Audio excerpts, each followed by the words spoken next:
Hola a todos, yo soy Leonora Castaño y este es el cuarto de atrás. No olviden que además de estos videos, ustedes pueden oír todos los cuentos que he ido leyendo a lo largo de estas temporadas en mi podcast El Cuarto de Atrás, en Spreaker o en Spotify. O si ya quieren ver todo mi contenido, pueden suscribirse de manera gratuita a mi canal de YouTube El Cuarto de Atrás, Leonora Castaño, así juntico, para que me encuentren más fácil. O seguirme en mi cuenta de Instagram El Cuarto de Atrás 1, donde además del podcast y del video, ustedes pueden encontrar contenido adicional con los cuentos y los escritores que vamos a invitar. Porque en el cuarto de atrás, cada semana invitamos a un escritor y leemos al menos 2 de sus cuentos, ensayos, relatos, partes de su obra, para conocer un poco más de su estilo y de la forma como escriben los escritores invitados. Esta semana hemos invitado a un escritor que a mí particularmente me gusta mucho, que es muy importante, que se llama Ivo Andrić. Ivo Andrić fue un escritor yugoslavo nacido en 1895-92. Nació en el Imperio Austrohúngaro, quien ganó el Premio Nobel de Literatura en 1961. Sus escritos tratan de la vida en su Bosnia natal bajo el dominio otomano y las diferencias culturales que hay entre los serbios, los bosnios y los musulmanes de la región. Fue reconocido y respetado en su país, donde además fue protagonista y testigo de excepción de toda esa política convulsa que vivieron los Balcanes en el siglo XX, desde antes de la Primera Guerra Mundial, todo lo que fue pues el asesinato del archiduque, que incluso él estuvo en la investigación, pero no encontraron que hubiera estado vinculado. Luego en la Segunda Guerra y posteriormente en lo que fue el periodo del comunismo. Después de la disolución de su país, fue criticado por algunos sectores, aparentemente porque tenía unos sesgos antimusulmanes en sus escritos, y definitivamente en Croacia por temas nacionalistas. Después del siglo XXI ha sido rehabilitado y es ampliamente, reconocido por todo el aporte a la literatura serbia. Murió en 1975. El cuento que vengo a leerles hoy se llama El Vencedor y dice así.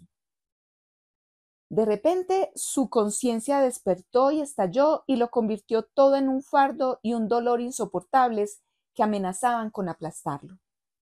En un punto en lo más profundo de su mente enardecida, él supo que esos chorros rojos debían detenerse, y también ese crujido de tejidos y cartílagos y ese cuello cortado que se abre y se estira ininterrumpidamente y que solo después vendría el verdadero esfuerzo. Debía coger la horrible cabeza que era más terrible que pesada, levantarse, dar unos pasos y mostrarse con ella. Pero ¿cómo hacerlo si le bastaba pensarlo para sentirse agotado y se le nublaba la conciencia a cada instante y una cortina de sangre, de sudor y de aliento ardiente le caía sobre los ojos? No obstante, todo se hizo como era debido. Quién sabe si duró mucho o poco. Él se levantó, dio unos pasos presa de la calentura y del vértigo, sintiendo entre sus dedos el cabello inhumano y el peso de la cabeza cortada de Goliat contra su rodilla izquierda. Nunca el suelo había sido tan duro. De pronto empezó a distinguir los alaridos penetrantes y enloquecidos de los judíos y el pesado fragor de las armas de los filisteos en fuga. Y aunque se le iba la cabeza, comprendió que eran los vencedores los que gritaban y los vencidos los que huían. Pero ¿qué podía hacer y a dónde podía encaminarse, solo o medio desnudo, en el otero entre los ejércitos, con el acto irrevocable que lo había lanzado y expuesto allí y amenazaba con cegarlo, enloquecerlo y destruirlo, porque solo después de haberlo ejecutado se le aparecía en su magnitud y horror? Comenzó a soplar el viento de la montaña, y de nuevo lo invadió la conciencia de la acción que no podía remediar, que era más grande que él, tan grande que no podía soportarse. Un frío oscuro y amargo lo embargó, lo poseyó y le inundó la nariz y los ojos.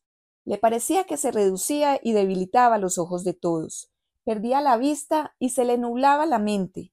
Entretanto, todo a su alrededor estaba envuelto en humo y en remolinos, y por eso le levantaron y transportaron con facilidad.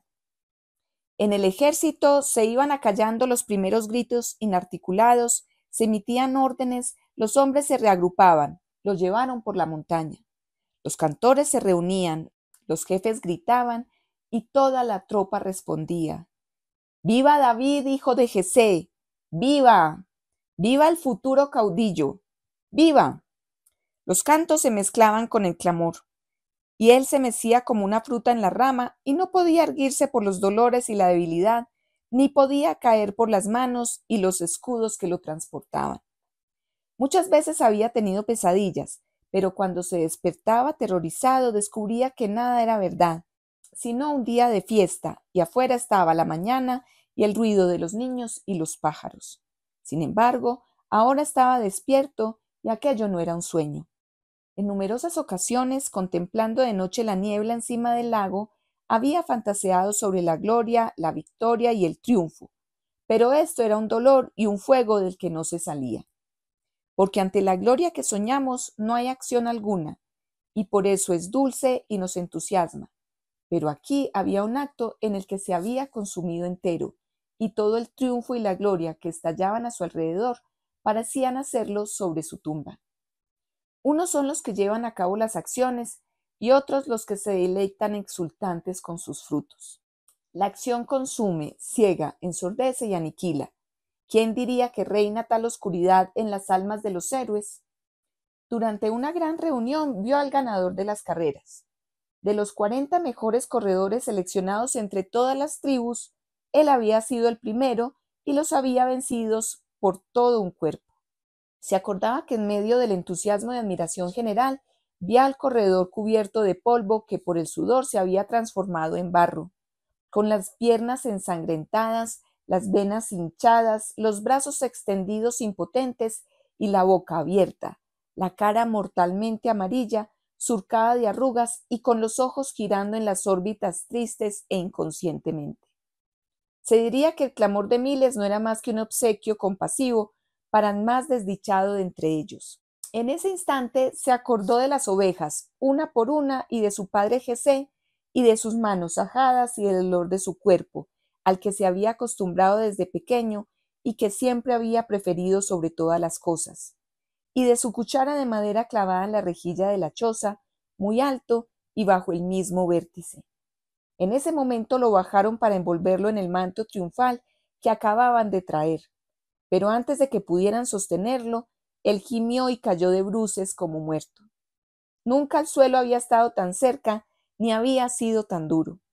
A los soldados, acostumbrados a no pensar ni a tener consideraciones, lo levantaron de nuevo, lo rociaron con agua, lo envolvieron en el manto, le colocaron la guirnalda, y otra vez lo izaron sobre los escudos, apretándose mucho unos contra otros.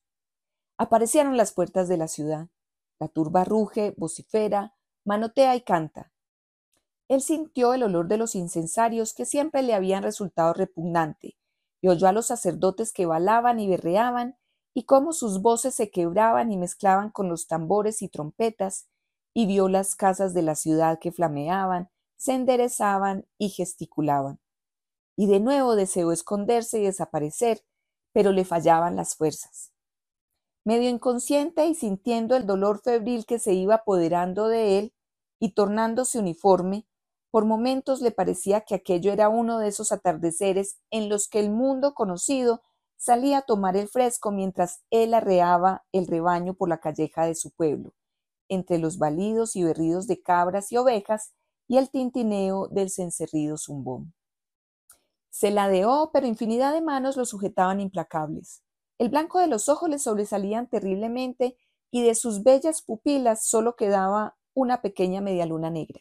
Así, con la guirnalda y el manto, lo transportaban como un estandarte. Tú eres fuerte, fuerte, la diestra del Señor, que reine el más fuerte.